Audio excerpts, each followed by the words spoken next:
started the broadcast. We are live in half a minute.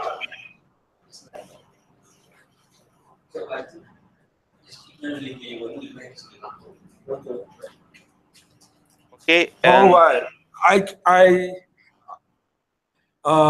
can hear you, but you can't hear me unless I am close to the laptop. Okay. So, but every other person can hear you, but I have to come close to the laptop if I want you to hear me. So what I'll do is we'll just kind of introduce you, then I'll let you know when you start your presentation, okay? No. No.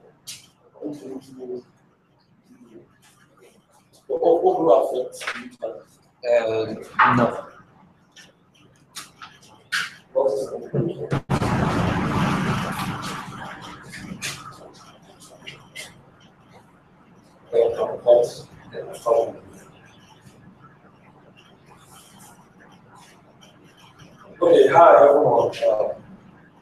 Welcome to the first meetup of Longevity Nigeria, and then we are here live and direct with Ilia Stambler.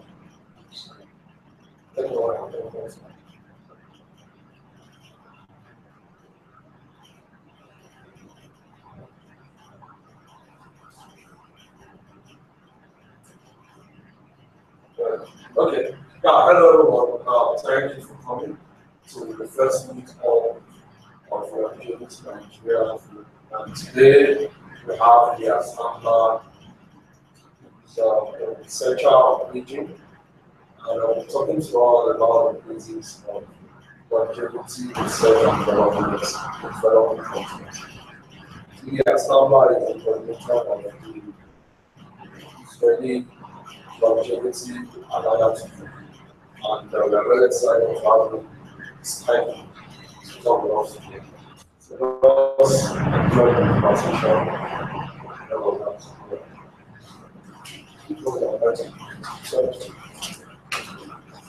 Okay. All right. Hello. Yes. Yes. Yeah, can start now. Okay. Great. I start. I didn't hear you well. Just in case, I reintroduce myself. I'm Ilia Stambler. I am a longevity activist from Israel, chair of the Israeli Longevity Alliance, an organization similar to Longevity Nigeria. And I hope there will be many such organizations and we cooperate.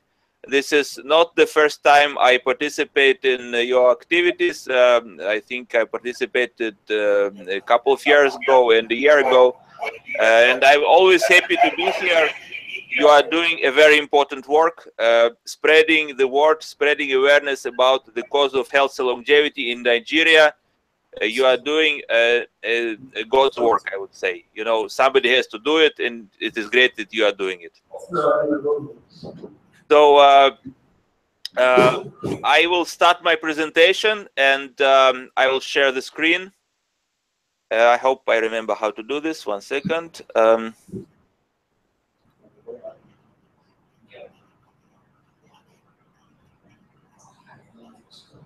This is my screen. And I share it. Please let me know if you see my presentation. Yeah.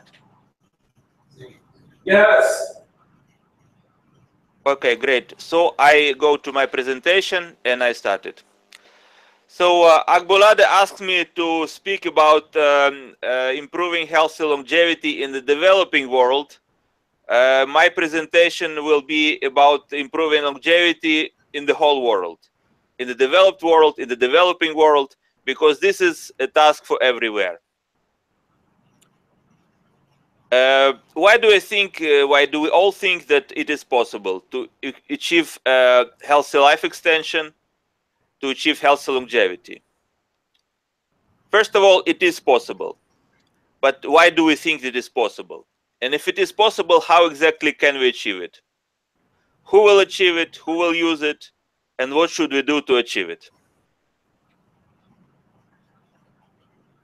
First of all, when we speak about healthy life extension, about healthy longevity, we speak first of all about treatment of aging, treatment of degenerative aging.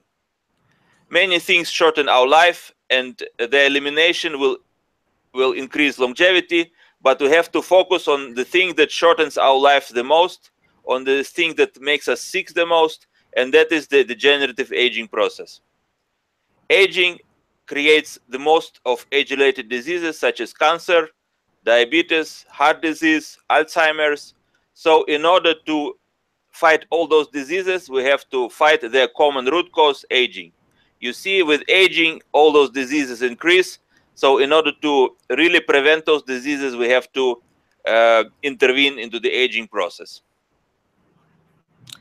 Is it possible to intervene into the aging process? Yes, it is possible. We have many proofs of concept, many proofs of feasibility. Here you have some examples of several aging processes, several diseases that arise from those aging processes, and there are several methods of intervention to interfere into the aging process and postpone age-related diseases, such as immunomodulation, DNA enhanced repair, stem cell therapy. I will not go into too many details. I don't have much time, but you can see that there are some interventions that can be used to intervene into the aging process. Most of those interventions are still in the stage of basic fundamental research, and it's our goal to bring those therapies from basic research to clinical research and then to clinical practice. In other words, to translate the research from science to therapy. That is our goal, and we have to think how to achieve it. What are sources of optimism? Why do you think that we can do it? There are several sources of optimism. First of all, life expectancy is increasing everywhere in the world, but in the developing world, it is increasing much faster and much larger than in the developed world. In the developed, it's almost stopped. In the developing world, in Africa, it is just on the rise very fast. If in the developed world, the increase is about 3 months a year. In the developed world, in the developing world in Africa, it's at 6 months a year. So think about it. Each year, your life expectancy increases by half a year. When you get to the time when your life expectancy increases 1 year each year, it means you achieved immortality. So basically, that's what it means. Of course, it is much more difficult than that, but there is no ceiling, there is no limit to this kind of increase in life expectancy. Second, technology is improving. Technology is accelerating. We can see it all around us. Things that didn't exist even a few years ago are beginning to enter our life, and this includes also medical technologies. Some believe that the technological development is exponential. I'm not entirely certain, but it's clearly increasing. It is clearly accelerating. So it is very likely that medical technologies will improve to extend our life dramatically. Third, from the theoretical point of view, there is no law in nature that limits any organism's lifespan. There is no law in nature that says every organism on Earth has to die or has to age. There are organisms in nature that do not age, and they are potentially immortal, biologically immortal. They may die from other things, and you can never achieve actual immortality. You cannot say, I've lived forever. But there are no limit on life extension, as those organisms show. And the same principles may be applied in humans, because life is basically similar for the whole living world. And we see that in experiments in animals, we can achieve life extension in mammals, in mice, by up to 50%, and in more simpler organisms, many times, up to 10 times life extension. So this shows the proof of principle. This shows that it is possible to achieve. Now the question, how to achieve it in humans? It is difficult, but we see that in principle it is possible. Another source of optimism is that actually all this scientific study of aging and life extension is just a little older than 100 years. Of course, people thought about life extension for thousands of years, but the scientific study of this started about 100 years ago with the scientist Elie Mechnikov, who proposed the first scientific theory of aging, and based on this theory proposed the first scientific methods for life extension. And we still use some of these methods today, such as probiotic diets, which were born out of the study of aging. So just a little more than 100 years, and there's already considerable progress. We see that after the World War, of course, this wasn't always the smooth road of progress. There were some obstacles, even some strange developments. For example, the transplantations of animal testicle tissue into man. But we shouldn't laugh too much about those developments because they are a necessary part of scientific progress, and they actually contributed to the development of endocrinology. Still, they show that the science develops, that our medical capabilities develop. After the Second World War, those capabilities developed even more. There appeared many groundbreaking scientific medical achievements, such as antibiotics, organ and tissue transplantation, both biological transplantation and bionic mechanical transplantation. And basically, we follow the same road, we follow the same developments even now, with more and more capabilities, with more and more improvements. The medical capabilities now enter the genetic level. We now can engineer our DNA.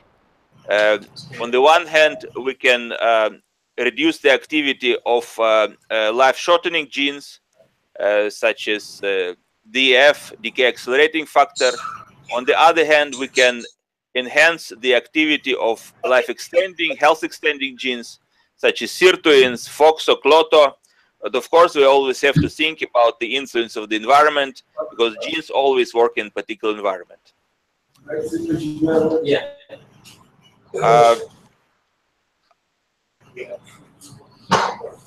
The capabilities of intervention now come to the nano level, with devices with particles at the size of about tens or hundreds of nanometers. For example, nanoparticles to treat cancer, to eliminate cancer cells. There are already prototypes of artificial immune cells. There are also emerging microparticles to deliver oxygen to oxygen-starved tissues. And you can see the speed of progress.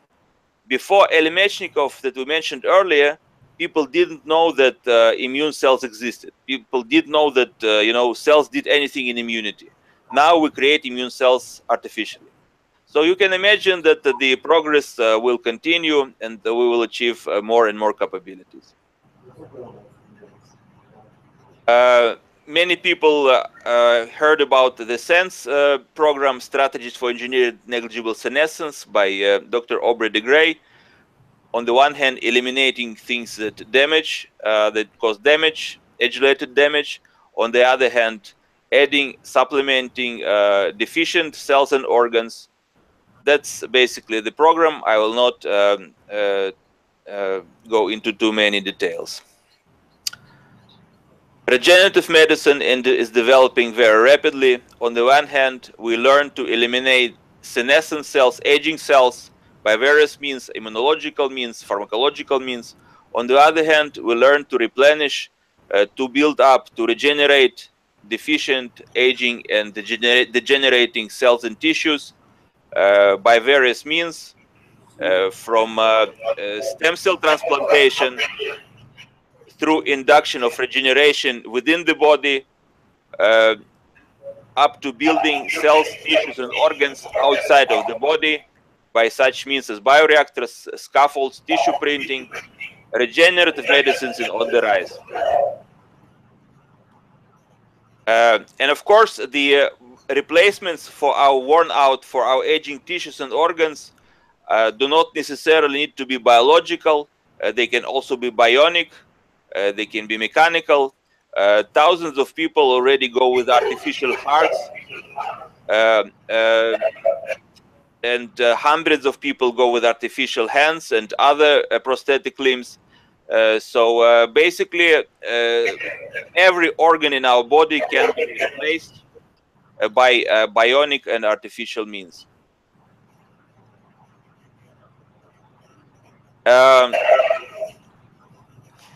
And of course, also the interventions should not necessarily be biological or chemical. They can also be physical. What I mean is things like electromagnetic therapy,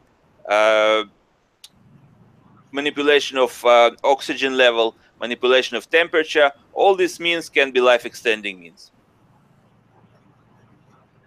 But most of research focuses on pharmacology, focuses on drugs, on medicines.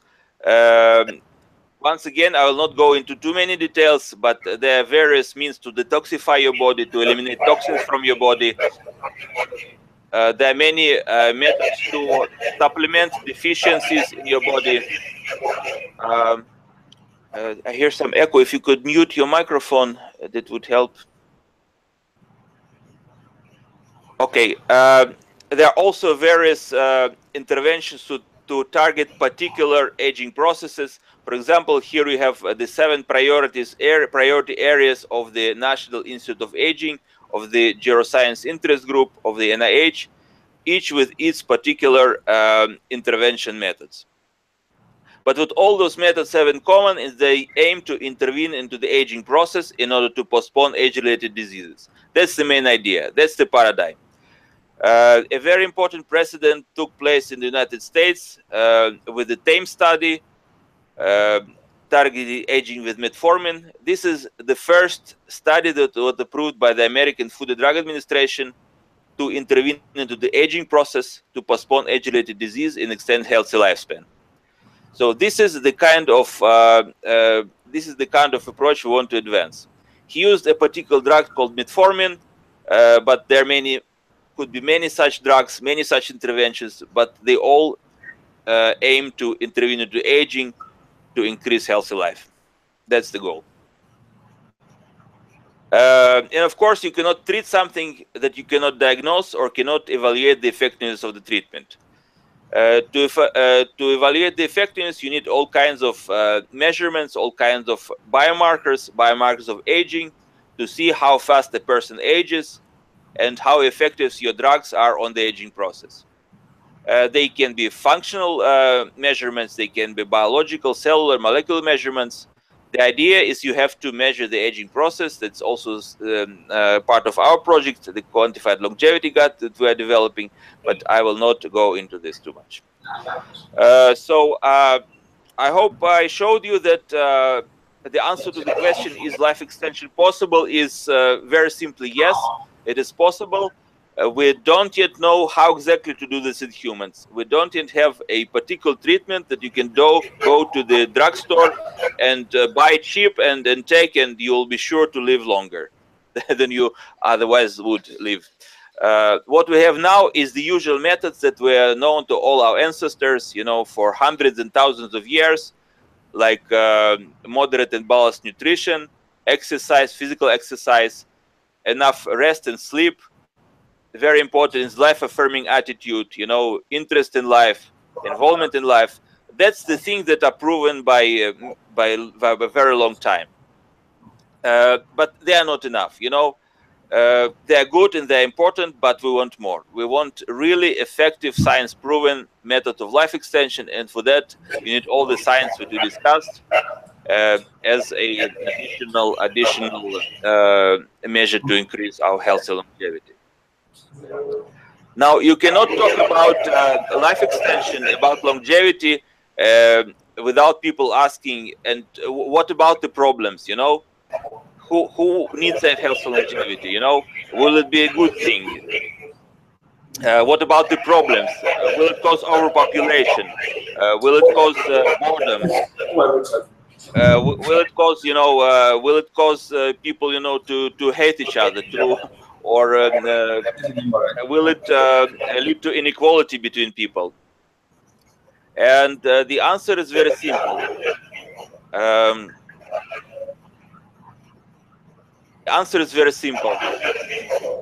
There's still some noise on your part. If you could mute your microphone, that would help. If you value life, you know, your own life, other people's life, then you want to extend it. If you believe in progress, then life extension, healthy life extension is a part of human progress. Very simple. And what about the problems? What about overpopulation, for example? Wouldn't life extension lead to too many people? Actually, it's one of the most imaginary problems one can think of. You can see in real world an improvement in life expectancy is always accompanied by improvement in life quality. So if you look at the developed countries like Europe, like the United States, the life expectancy is high, but there is no sign of overpopulation. There is no sign of shortage of resources. What is overpopulation? And when people don't have enough food, when the population doesn't have enough food, in the developed countries, you don't have such a problem. So basically, life extension is a part of progress. Is a part of progress, and it goes hand in hand with other signs of progress like quality of life and education. So when you improve longevity, you also improve quality of life and education. The problem of so-called overpopulation or shortage of resources is actually a problem of poor developing countries that often have too high mortality and overcompensate with high birth rates, with low quality of life, with low medical care to care for the people who are born. So if we want to improve the quality of life also in the developing countries, we want to increase longevity. So the developing countries of Africa shouldn't worry at all about overpopulation being caused by life extension. They should do everything possible to improve longevity for the people, and that will be a way to achieve additional signs of progress like improved quality of life and education. That's the main idea to remember about overpopulation. And what about boredom? What about meaning of life? Some people say that long life will be meaningless life. I think it is also nonsense. You know, people who are bored now will be bored in 100 years. It is not dependent on particular time, on technology. I just hope that people who are bored will not shorten the life of people who are not bored. I think the only real social problem about longevity, likely social problem, is inequality. You know, first, those technologies will be likely quite expensive, as we see even now when they have some diagnostic packages that cost $30,000. So not everybody will be able to afford them. That can be a real problem. So when some people will extend their lives, other people will not have access and their life will be shorter. So we have to recognize this can be a problem, but this shouldn't stop scientific development. This shouldn't stop the development of life extension therapies. But we have to understand this problem. We have to deal with it, and it is especially important for the developing countries to start researching life extension, to start improving life extension, because they will likely develop less expensive means. You know, in the developed countries, you know, they can afford it. They go after more expensive means. But in developing countries, you have to think about means that can be accessible to the people.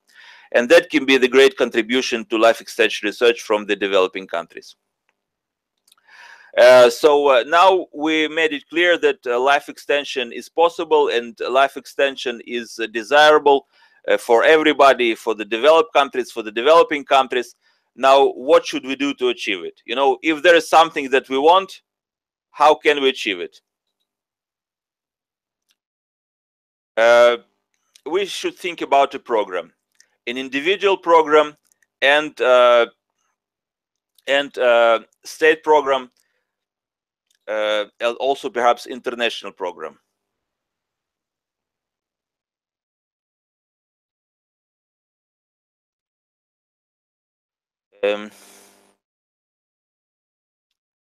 What can this program include? First of all, the problem of life extension should be tackled on the international level and on the national level as a question of state policy. Funds needs to be allocated to aging and life extension research. This kind of research and development should receive governmental and social benefits and incentives. But there are also things that every one of us can do. For example, every one of us can participate in research.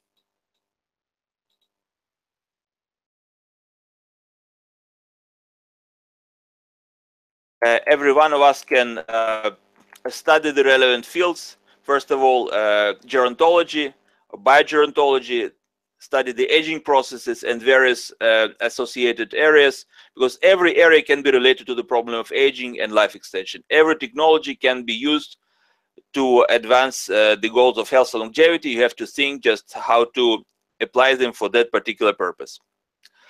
You can join others. You can discuss longevity science with your friends, like we are doing right now. You can participate in the research. You can donate. You can spread the word. You can vote for policies for politicians that advance this kind of research. And most importantly, you have to practice a healthy life prolonging lifestyle, because those technologies will be coming. You know, sooner or later they will be coming everywhere, to the developed countries, to the developing countries. They will be coming. So you have to be healthy to have a better chance to enjoy them, because it will be a pity, you know, if they come a little later when we can use it. So I encourage you, to study the field, to get involved with people, and it is very important the kind of events that you are organizing with Longevity Nigeria. Once again, Agbalad is doing great work, spreading the word, and hopefully with such events like this, step by step, we can advance and we can promote the goals of health and longevity for Nigeria, for Israel, for the whole world. Thank you for your attention, and I'll be happy to answer questions. I muted you, Agbalad. If you can unmute yourself, I can hear your questions. Thanks. Yeah. Hello. Can you hear me? Hello. Yes. Yeah, I have a question for you. Hello. Yes, I'm hearing. Okay, I want to know, what role will gene editing play in longevity? Genetics? Yeah, gene editing. Is there any role? Is it going to play any role in longevity? Yes, it will play a role. But once again, you remember what we talked about, the costs. Right now, genetic editing is very, very expensive. There is now a genetic editing technique called Glybera for a rare disease, and it costs, how much? $1 million for treatment. So you and I will not be able to use it anytime soon. Maybe it will become cheaper in 10, 20 years. I don't know. Right now, this kind of treatments will be very expensive. So right now, we have to think about cheaper treatments like epigenetics. You can influence genes not only by genetic editing, genetic engineering, but by epigenetic, by influencing the genes, by regulating the genes without changing the genes. That's the science of epigenetics. So these treatments are cheaper. These treatments can be more affordable for you and me. So once again, we have to think about how can we get it. It's great that some people in some rich places can afford the $1 million genetic therapy. We have to think what we can do. For now, the cheapest option, to exercise, to eat well, to improve your hygiene, your quality of life, and do research. To create research bases in Nigeria, everywhere. So you can compete with others. You can make the prices cheaper. But for now, the prices are too expensive to think about using for the world population of genetic editing. Okay, thank you for that. There's lung cancer is very common in a place like Nigeria. So I don't know how I don't know what your approach be in resolving such in cure such illness. We have cases of lung cancer and prostate cancer in Nigeria and some other developing countries. So I don't know what would be the quickest way to resolve that as soon as possible, so we can meet up with the developed countries. So what's your take on that? The question how you can combat cancer and other disease. You know, the good old prevention. You know, don't underestimate prevention. These are the things that you can do already now. Then they're cheap. You know, you encourage people to not to smoke. You know, to improve sanitation.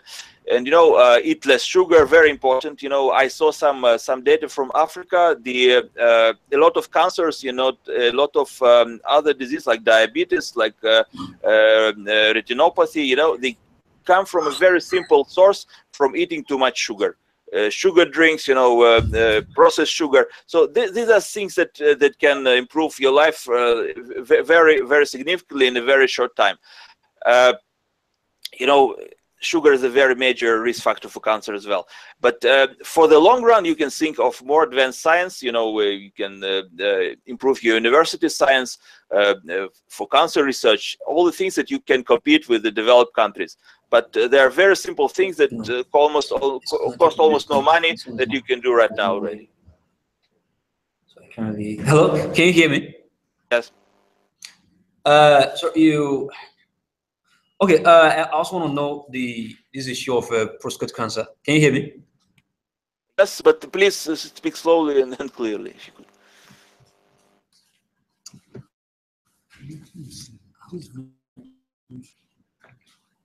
Yes, I'm listening.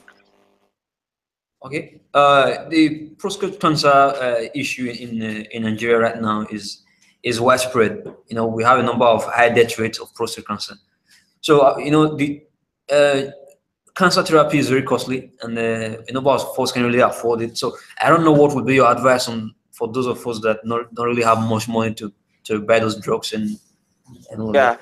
Yeah, that's a continuation of a previous. I'm not a medical doctor. I don't have an MD. You know, I'm a PhD. My specialty is science, technology, and society. I'm an historian of medicine, an historian of aging research. Here, I just published a new book, Longevity Promotion. And Okay. I try to see, you know, how we can support longevity science as a society. You know, what incentives we can provide. I'm not a medical doctor. I cannot give medical advice. What I can say, you know, from my experience, from what I think is, you have to invest in prevention. If the drugs are costly, if the treatments are costly, you have to think how to eliminate those costs in advance. You have to think about prevention. All the things that people can do, you know, no smoking, less sugar or no sugar, you know, the exercise, all the things that cost no money that everybody can do anywhere in the world, you know, and as well as develop advanced science, you know, because these things come together. The normal hygiene and advanced science, they go hand in hand. Your lifestyle is just an insurance policy to get advanced treatments when they are developed, but you have to also develop the treatments.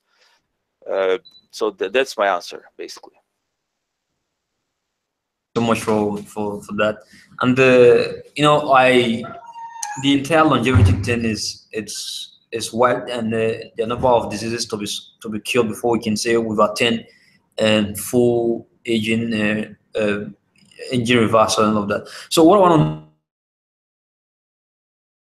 that very goal of full longevity, full complete therapy for solving aging. How long will it take? In 5 years, 10 years, 30 years? I don't know.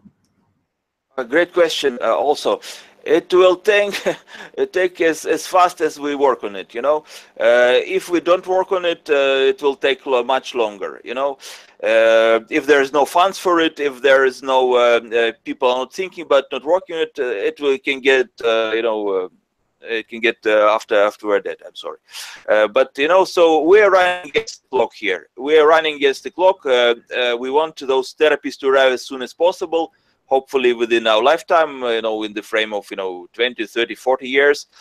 So the more we advocate for it, the more we research it, the more we collaborate for this, the faster these therapies will arrive. They may arrive, in a year, in 2 years, but you have to work for it. It will not fall out of the sky. You have to work for it. You have to make it a social and personal goal, and that's really the whole point of our advocacy of organizations like Longevity Nigeria, of Longevity Israel. That's what we want to achieve. We want to make it an individual and social priority, so we can get those therapies faster. Oh, okay. So one of the reasons I asked a question, when you search internet, there's a word going on now that longevity drugs will be ready by 2033. So I don't know how feasible that would be 2033, and so I don't know if you have anything to say about that. If actually we're going to have the therapy ready by 2033. I just threw the number. It can be, in 5 years, it can be in 50 years. What I'm saying is that we have to research it, we have to work for it, we have to set it as our goals. You cannot reach something that you don't even set a goal for it. When you set a goal, you see how long you have, what can you do to get to this goal faster. You just have to set these goals. So actually, this meeting is a kind of goal setting. I'm not sure that many people in Nigeria, even set those kinds of goals. To achieve health and longevity for everybody. So it's your task to make people think about, to work for it. They will make the drugs, the treatments come sooner. Okay, thank you. The last question is, the research going on in longevity. Most time we use mice as for experiments, which kind of it doesn't really show that we're really making much progress. That's the only problem I'm having.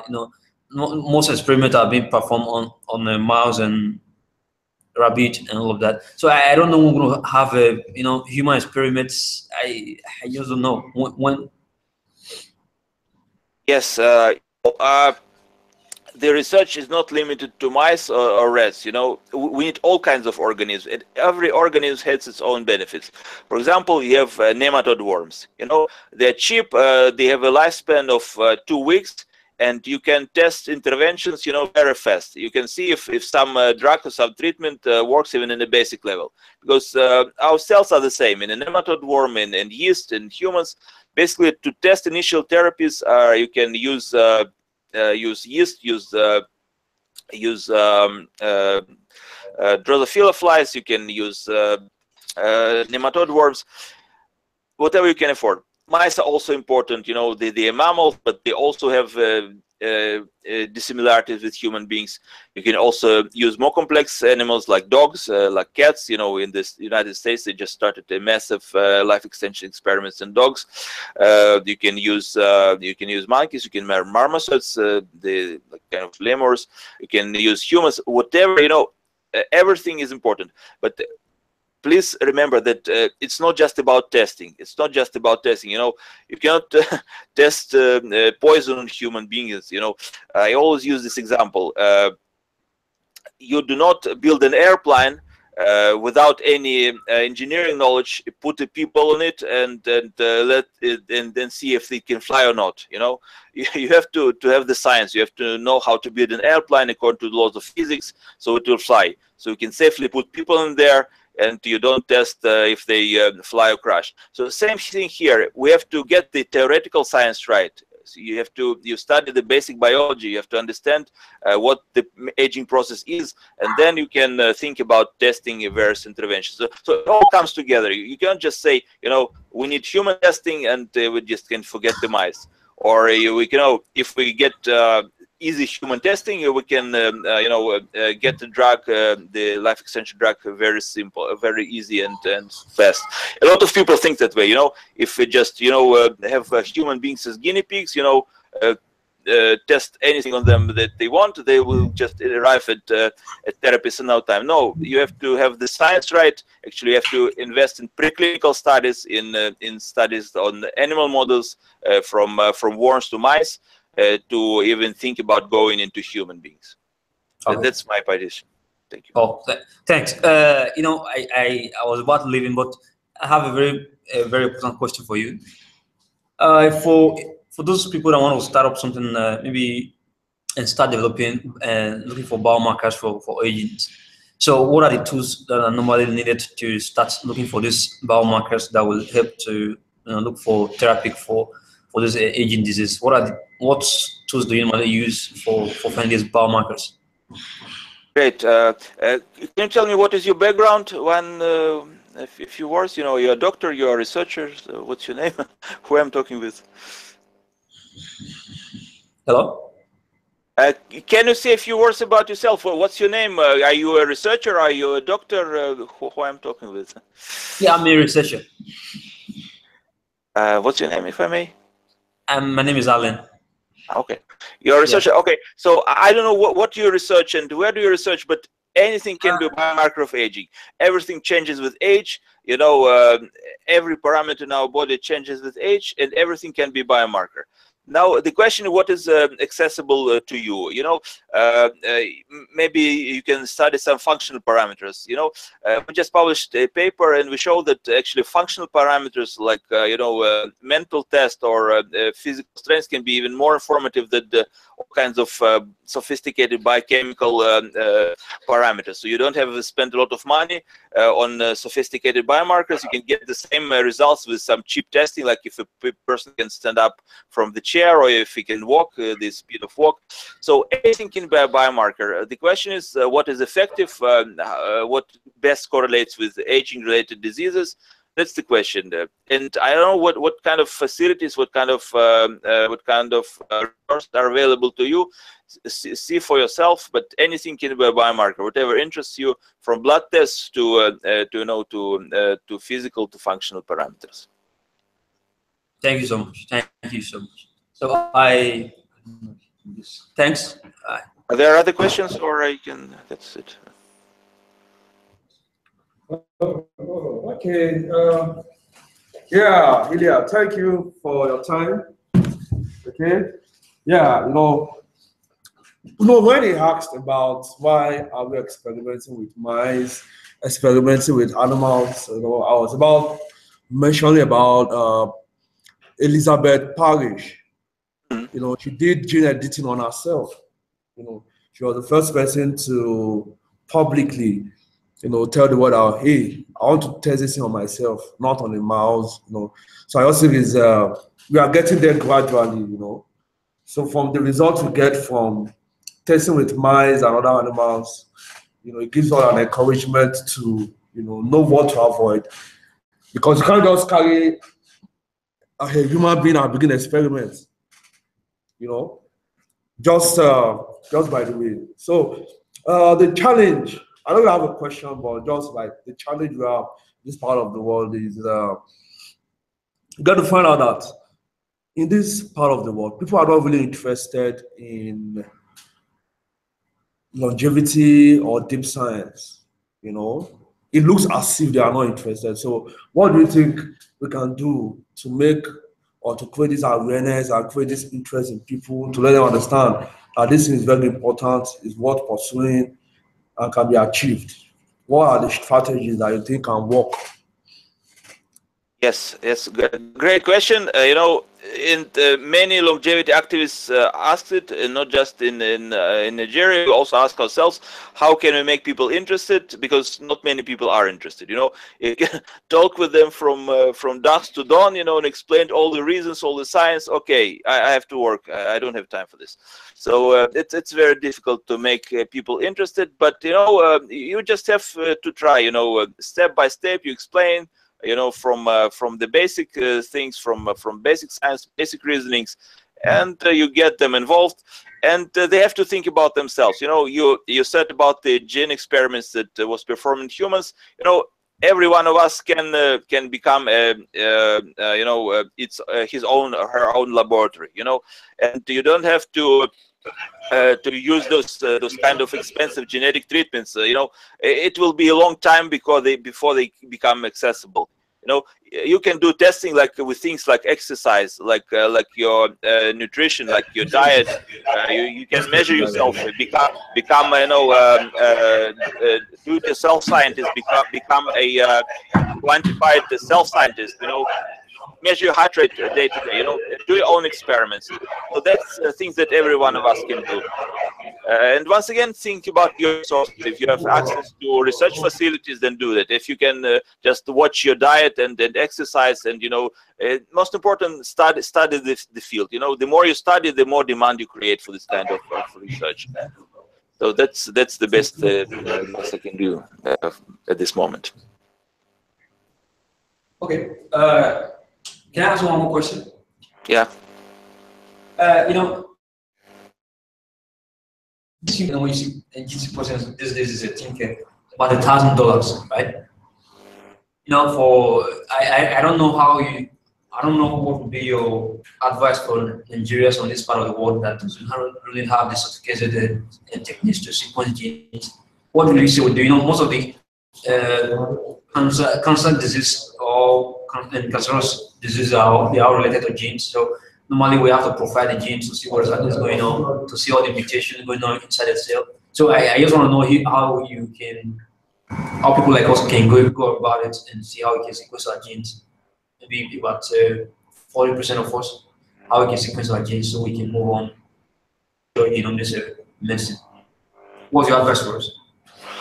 Okay, I didn't catch part of the question, but as far as I caught it, you know, how do you employ genetic testing? How do you employ genetic screening in Nigeria? You know, I'm not too crazy about genetic testing. You know, you can achieve a lot of important diagnostic results from simple things like, you know, measuring your blood glucose and you know, measuring your level of physical fitness. You can predict a lot about disease, about age-related disease, just from this kind of simple measurements. So you can start from them. Then you can see if you can afford those genetic testings. They're becoming cheaper by the day. You know, you remember that 20 years ago, full genome sequencing costed about $1 billion. Now it's about $1,000. So these technologies are coming everywhere to Nigeria as well. So if you want to do genetic testing, you can do it hopefully soon. But even now, you can start from measuring simple things, from becoming a self-quantifying scientist. You know, measures just simple things. Or encourage, if you're in touch with relevant agencies, with health management organizations, try to do some bioinformatics on their data. I understand that you're already doing something like that. You know, that's the start. You know, that's how you get more and more data involved, different kinds of data. So that's a work in progress. That's not just about the genetic test. Okay, so yeah, so thank you very much, Ilia Stambler, for your time. We really appreciate your support. Okay, so if there are other questions, you send it via email. We're happy to have a link to the video so that I could share with the people who couldn't attend due to one of the questions. Okay, so great. And thank you also, Agbolade, once again. It's important that you continue to do this kind of work, and I'll also be there to support it whatever I can. And I will send you a link to this YouTube video in a few minutes. Great. All right, thank you. Thanks. Bye-bye. Bye.